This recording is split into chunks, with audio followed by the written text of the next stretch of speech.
بدلون د پولیس رادیو سلسله واره ډرامه هر پنجشنبه د شپې 8 بجې. السلام علیکم جمال آشنا، څه پوه شوې؟ وعلیکم السلام خانه ښه یې؟ هیله بېله مې چې په رڼا ولیدې. هلکه څنګه شو کاروبار دی؟ هی ولا کاروبار خو سر وخوړ او تاوان مې پکې وکړ. څه پوه شوې؟ نه پوه نه سوم. د څه تاوان دې وکړو؟ ولې څه خبره وه؟ ولا نو تاوان هم ځکه وکړه چې کار مو زده نه و او پیل مو کړ، خو اوس پوه شوم چې اول باید یو کار زده شي او بیا دې په هغه کار پیسې ولګول شي. څه پوه شوې؟ نو ځکه خو وایي چې اول یې زده کړه بیا یې کو زده کړه. چې کاروبار دې زده نه وي تاوان خو به خامخا پکې کوې. بس څه ووایو، دومره څوک نه و چې مشوره مو ورسره کړی وی.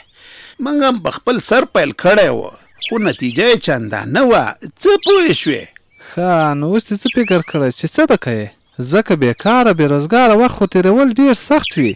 د اوس لپاره خو هېڅ نشم ویلی، ځکه تعلیم زه نه لرم او خپل کاروبار لپاره پیسو ته اړتیا وي.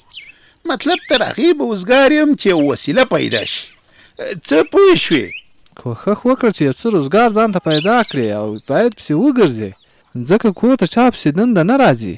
دا خو ده چې کور ته دنده چا پسې نه راځي، خو زه هم همداسې په قلار نه یم ناست، خپله خواري کوم. څه پوه شوې؟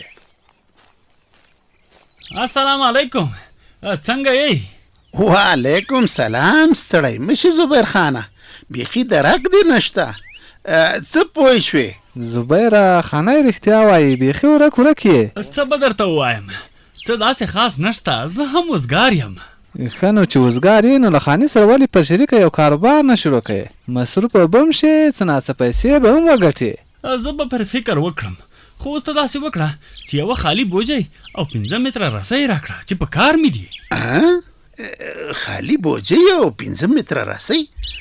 والکه زبیره، لکه چې کوم څاروی دې ساتله چې بوجۍ او رسۍ غواړې که څه؟ که څاروي دې ساتلي واښه یې ما ته وسپاره، داسې غټ غټ پنډونه به درته راوړم چې څاروي به دې میران شي. څه پوه شوې؟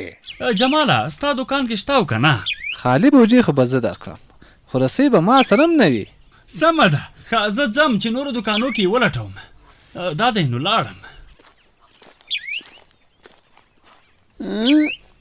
نه نو چې څاروي نه دې ساتلي، بیا په رسۍ او خالي بوجۍ څه کوي؟ څه پوه شوې؟ خانه تم ډېر فکرونه کوې، کور یې دی، چېشته به یې په کار وي. نه دا کیسه ما ته څه بل رنګ ښکاري. څه پوه شوې؟ یو خو تم په هر څه شکمن یې خانه. هسې نه شکمن کېږم، زه چې په څه شم شکمن شوی یم، ارومرو یوه لوبه یي. څه پوه شوې؟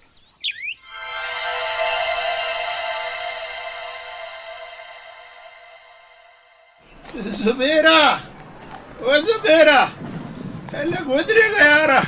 څه پوه شوې؟ څه وایې خانه؟ خیرت خو به وي، داسې منډې راپسې وهې. ته صبر وکړه یاره، لږ کار مې در سره دی. څه پوه شوې؟ چې ته څه ونه وایې نو زه به په څه پوه شم، ته خبره وکړه نو زه به پرې پوه شم چې ته څه ویل غواړې. خبره مې دا کوله چې ته په دې رسۍ کولنګ او بوجۍ څه کوې؟ څه پوه شوې؟ یاره زه تا ته حیران یم چې تا کې به کله عقل راځي. وسړیه د چا په کار کې د څه کار چې زه په دې شیانو هر څه کوم، زما کار دی. داسې نه دی که نه یاره، د یو کلیوال او انډیوال په توګه مې حق جوړیږي چې ځان در نه خبر کم، که څه ستونزه وي درته چې مرسته در سره وکم. څه پوه شوې؟ ستا د کور ودان وي، خو ما درته وویل چې هیڅ خبره نشته. ته هسې سودا مه کوه او په ځان زور مه راوړه، هسې نه رواني ناروغ نشي. نو هسې په هسې خو څوک کولنګ بوجۍ او رسۍ نه ګرځئ، ارومرو څه شته، خو ته یې راته وایې نه. که د بلې سودا نه راته ناروغي پیدا کېږي و یا نه، خو ستا د حال نه ویلو له لاسه به هرومرو د مغزو په ناروغۍ اخته کېږم. څه پوه شوې؟ آشنا ته وزګار یې وزګار، خپله مخه دې وهه، مه زما وخت ضایع کوه او ما خپل. مخې نه مې لرې کېږه چې زه درنه ځم. ګوره دا چې در باندې ناوخته ده نو یو څه خوښ ده، خو بس ما نه خبره څه پوه شوې. و خدا، دا څه په مصیبت اوښتی یم. دومره شلی انسان خو ما په زندګۍ نه دی لیدلی. ته ورته وایه چې څه نشته، خدای کلک نښتی دی چې څه شته. درته ومې ویل چې لاره پرېږده. صبر ودرېږه خبره کوو. پرېږده، دا څه کوې؟ پرېږده وایه. دا دې څه وکړه؟ ته انسان یې او که بل څه شی. دا دې څه وکړل؟ دا وګوره، لستوڼی دې راوشکاوه. انسان خو الله که داسې کار وکړي. خفه کېږه مه، نوي جوړه کالي به درته وکړم، څه پوه شوې. خو ته بس دومره راته ووایه چې په کولنګ رسۍ او بوجۍ څه کې. وایم ځم چې تا ته قبر وباسم. نامعقوله لا خو. زبیر خانه ماتم خانې وایي، که ته سل ځله منکر شي خو ما چې خبره معلومه کړې نه نو داسې چیرته پرېږدم، څه پوه شوې.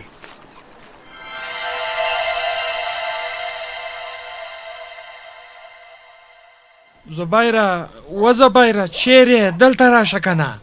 دا څه کوي اجمله؟ دومره په لوړ غږ خبرې مه کوه، که نه نو دنیا به را باندې خبره کړي. نو ټیټ غږ ته کله اورې؟ مجبور یو چې درته چغې وهو. ښه اوس دا خبرې پرېږده، دا ووایه چې څه ته دې راوغوښتلم. ما دې خواته راوغوښتې چې دغه ځای وکنو. زما شک دی چې هرومرو به دلته څه وي. سمه ده چې ته پرې دومره مطمئن یې، نو بسم الله کړه.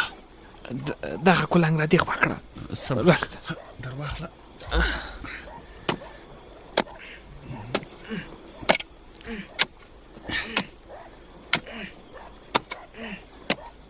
لږ په قراره، ځان به پرې ډېر نه ستړی کوي. هو په قلاره چې پوستې والا دې سر ته راسي یا در باندې سهار شي. یاره تا ته هم د لانجې لپاره اشاره کافي ده. بس چې چا سوڼ وکړ نو ورته پیل شي. دغه ځای کنده کړه، نورې خبرې پرېږده. زه خو لګیا وم کنه، خو ته کله خبره کوې کله بله خبره کوې. کار ته مې پرېږده. وا ربه، څه په لیونو مې سر دی. دا تا چې څه وویل همدغه زه هم وایم چې کار ته مخه وکړه. هسې نه څوک راشي او ټول کار مو را خراب نه کړي. دا دې لګیا یم کنه، نه ګورې؟ ته صبر، دا څه شی دی؟ په دې تیاره کې به ما ته څه ښکاره شي چې دلته څه شی دي؟ ما ته څه معلوم؟ ته دا لږ ګروپ روښانه که. سمه ده، زه د موبایل ګروپ لګوم، خو ته داسې وکړه چې دا څادر په ځان واچوه تر څو د کلي خلکو ته یې رڼا ښکاره نه شي. سمه ده، دا دی واخله. سمه ده، د موبایل ګروپ اوس ولګوه. دا دی ګروپ مې ولګوو. ها او دا خو تاریخي آثار دي، لکه چې نستي مو وشکېده. دا څه وایي؟ دا خو د لوټې په شان یو شی دی. تاریخي اثار له کوم ځای نسول؟ نو همدغه شی خو د کار دی. د دې له قیمت نه خبر یې؟ په لکونو افغانۍ دي، په لکونو. لکه چې څوک دي هلکه پټ شه. څه وایي چې دا په نیمه شپه څوک راغله؟ لکه چې د پوستې والا دی. ته اوس څنګه خبرې مه کوه، ځان قابو کړه. اجمله څه کوې؟ غر کوې مو؟